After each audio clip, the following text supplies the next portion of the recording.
بسم اللہ الرحمن الرحیم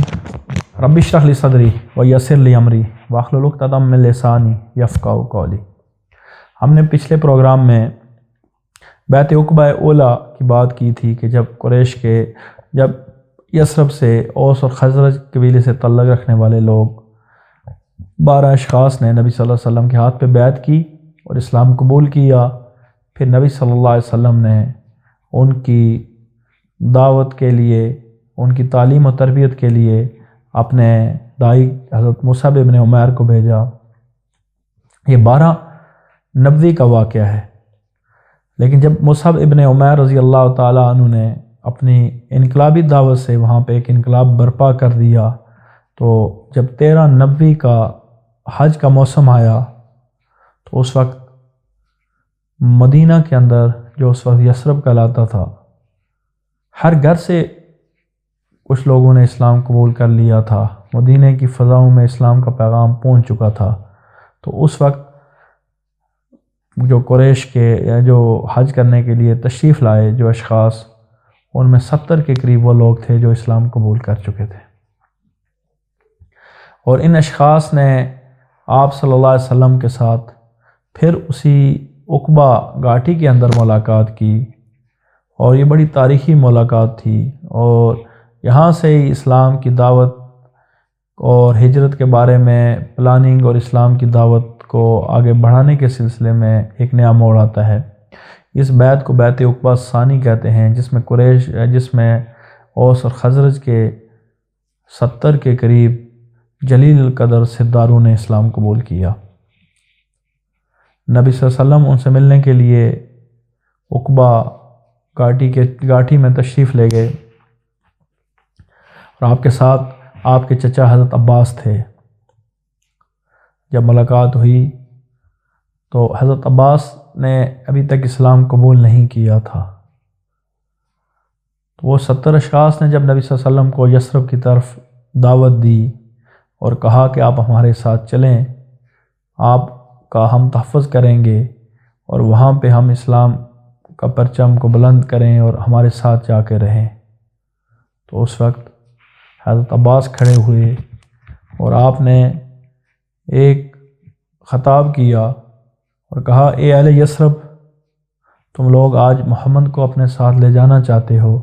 لیکن یاد رکھو کہ محمد کے قبیلے کے لوگ یہاں پہ موجود ہیں۔ ہم میں سے بہت سے لوگوں نے اسلام قبول نہیں کیا، لیکن جب محمد پہ اذیت دی جاتی ہے، محمد کو جب ان کو تکلیف دی جاتی ہے، تو ان کا قبیلہ ان کے لیے کھڑا ہو جاتا ہے، ان کے لیے مرنے مارنے کے لیے تیار ہو جاتا ہے، جس کی بنیاد پہ ان کو تحفظ حاصل ہے۔ لیکن جب تم ان کو یثرب لے جاؤ گے تو پورا عرب تمہارے اوپر امڑ آئے گا۔ کیا تم محمد کی پشت پناہی کرو گے؟ کیا ان کے ساتھ اس وقت بھی کھڑے رہو گے؟ تو ان نے یک زبان ہو کر کہا کہ ہم ان کا ساتھ دیں گے، اور ہم اپنی جانوں سے زیادہ، اپنی اولادوں سے زیادہ آپ کے لیے قربانی دینے کے لیے تیار ہیں۔ اور بعد میں تاریخ نے یہ ثابت بھی کیا کہ اہل یثرب انصار مدینہ بن گئے۔ انہوں نے اپنی جانوں کی، اپنے مالوں کی، اپنے گھروں کی، اپنے کھیتوں کی، اپنے کاروبار کی، اپنی حکومت کی، حتیٰ ہر چیز کی قربانی انہوں نے دی۔ جب یہی گفتگو ہو رہی تھی تو ایک شخص نے وہاں سے آپ کا مشاہدہ کیا، دیکھ لیا کہ اہل یثرب و نبی صلی اللہ علیہ وسلم کے درمیان کچھ معاملات ہو رہے ہیں، تو وہیں سے اس نے آواز لگائی کہ اہل قریش،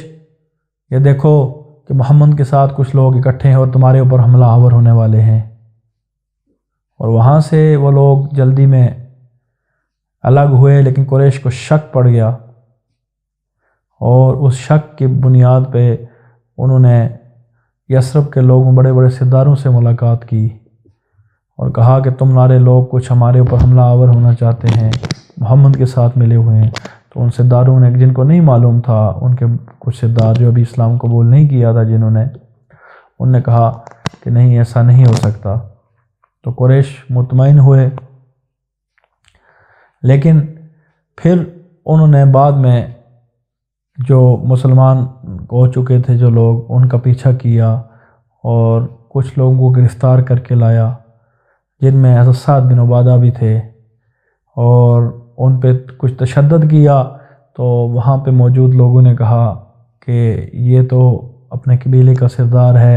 اور اسی کے علاقے سے ہمارا تجارتی مال گزرتا ہے، تو آپ ان کے ساتھ اس طرح کا کام کر رہے ہیں۔ تو بعد میں ان کو بھی چھوڑ دیا۔ تو یہ وہ نبی صلی اللہ علیہ وسلم کی ہجرت کا پیش خامہ تھا کہ جہاں سے نبی صلی اللہ علیہ وسلم نے مدینہ کی طرف